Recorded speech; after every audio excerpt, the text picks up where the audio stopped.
बात करते हैं पंचायत चुनाव की। जी हां, तैयारियां बेहद तेज हो चुकी हैं मध्य प्रदेश में। मध्य प्रदेश में पंचायत चुनाव को लेकर राज्य निर्वाचन आयोग की ओर से गृह और राजस्व विभाग को एक ही जगह पर 3 साल से अधिक समय से तैनात अधिकारियों और कर्मचारियों के ट्रांसफर के निर्देश दिए गए। इसके बाद अब 3 साल से अधिक वक्त से एक ही जगह पर जो तैनात तहसीलदार हैं, राजस्व निरीक्षक हैं, डीएसपी हैं, थाना प्रभारी हैं, उप निरीक्षक हैं, सहायक निरीक्षक हैं, पंचायत सचिव हैं, इनका अब तबादला होगा। इसके अलावा जिन इलाकों में चुनाव होना है वहां कोई भी अब नया काम नहीं होगा। आयोग ने इस संबंध में सरकार को मॉनिटरिंग के निर्देश भी दिए। प्रदेश की 52 जिला पंचायत के अध्यक्ष पद के लिए, क्योंकि जो आरक्षण की जो प्रक्रिया है वो 14 दिसंबर को होना है, जबकि आज का दिन बेहद अहम है क्योंकि आज फाइनल वोटर लिस्ट का प्रकाशन किया जाएगा। बताया भी जाता है कि पंचायत चुनाव में प्रत्याशियों के लिए 120 चुनाव चिन्ह तैयार किए गए हैं। इनमें कपड़े, बर्तन, स्कूल समेत घर गृहस्थी का पूरा सामान शामिल है।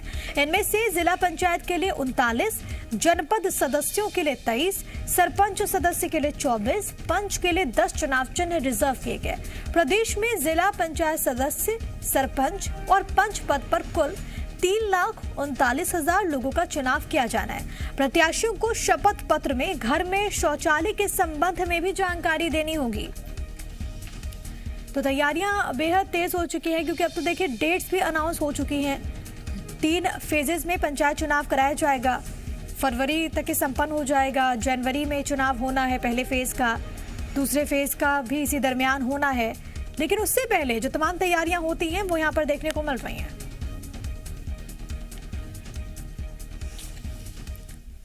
और अब कुछ बड़ी बातें पंचायत चुनाव के मद्देनजर हम आपको बता देते हैं। ग्राफिक्स के जरिए आपकी टीवी स्क्रीन पर आप देखें, आपकी टीवी स्क्रीन पर है। निर्वाचन क्षेत्र में 3 साल से जो अधिकारी, जो कर्मचारी तैनात हैं उनको हटाया जाएगा, दूसरी जगह भेजा जाएगा, उनके तबादले होंगे।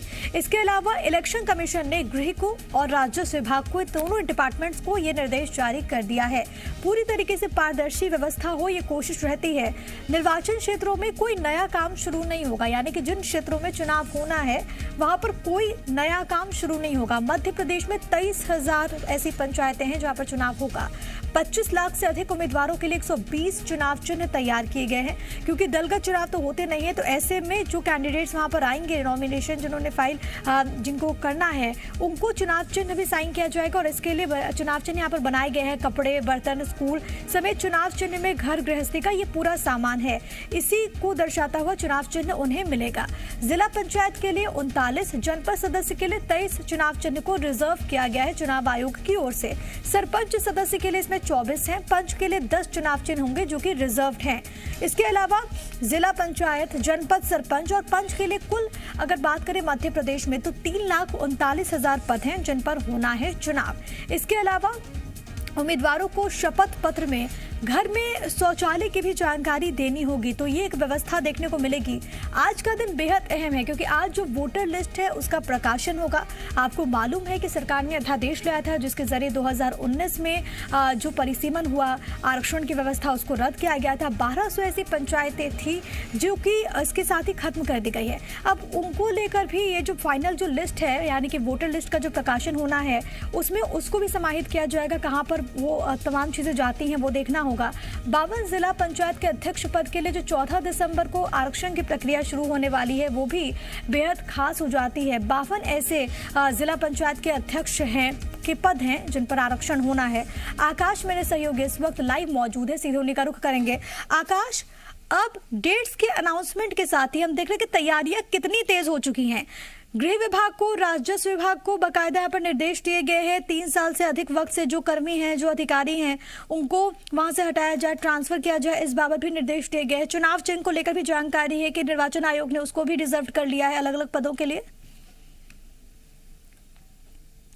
बिल्कुल प्रिया, दरअसल कम वक्त है निर्वाचन आयोग के पास। जनवरी से चुनाव की प्रक्रिया शुरू हो जाएगी, 13 दिसंबर से नामांकन शुरू हो जाएंगे। ऐसे में अब तैयारियां और तेज करनी है और वो दिखाई भी दे रही हैं कि तेजी से निर्वाचन आयोग काम कर रहा है। ऐसे में निष्पक्ष चुनाव हो, पारदर्शी चुनाव हो, इसके लिए जो अधिकारी लंबे समय से एक जगह पर बने हुए हैं उनका ट्रांसफर किया जाना है। गृह विभाग को पहले ही राज्य निर्वाचन आयोग ये निर्देश दे चुका है।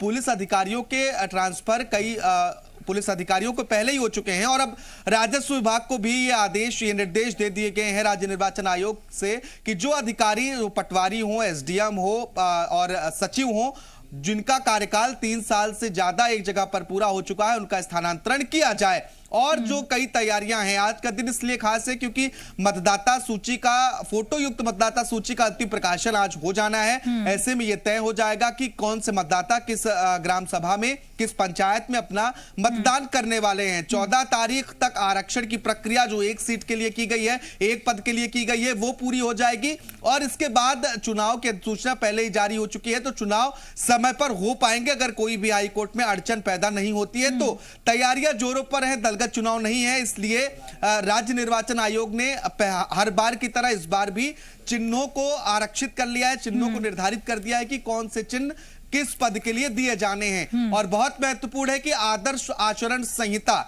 ये मध्य प्रदेश में लागू हो चुकी है। पंचायत चुनाव की अधिसूचना जैसे जारी होती है, जैसे तारीखों का ऐलान होता है, उसके तुरंत बाद आदर्श आचरण संहिता निर्वाचन क्षेत्र में लागू हो जाती है और ये 4 तारीख से लागू है। यानी कि अब कोई भी नया विकास कार्य निर्वाचन क्षेत्र में नहीं होगा, कई तरह की पाबंदियां होंगी, जिसके लिए राज्य निर्वाचन या फिर जिला निर्वाचन अधिकारी कलेक्टर से अनुमति लेना बहुत जरूरी हो जाएगा। चुनाव से पहले तमाम औपचारिकताएं होती है और इसको लेकर निर्देश भी जारी किए गए हैं। लेकिन देखिए आकाश, ये भी बहुत ज्यादा अहम हो जाता है क्योंकि हमने ये भी देखा कि 1200 ऐसी नई पंचायतें जो कि कमलनाथ के द्वारा बनाई गई थी उस सरकार में, जब उसको निरस्त कर दिया गया, परिसीमन को निरस्त कर दिया गया, वहां के जो वोटर्स हैं उनके मन में भी सवाल था कि अब हम किस पंचायत में जाएंगे।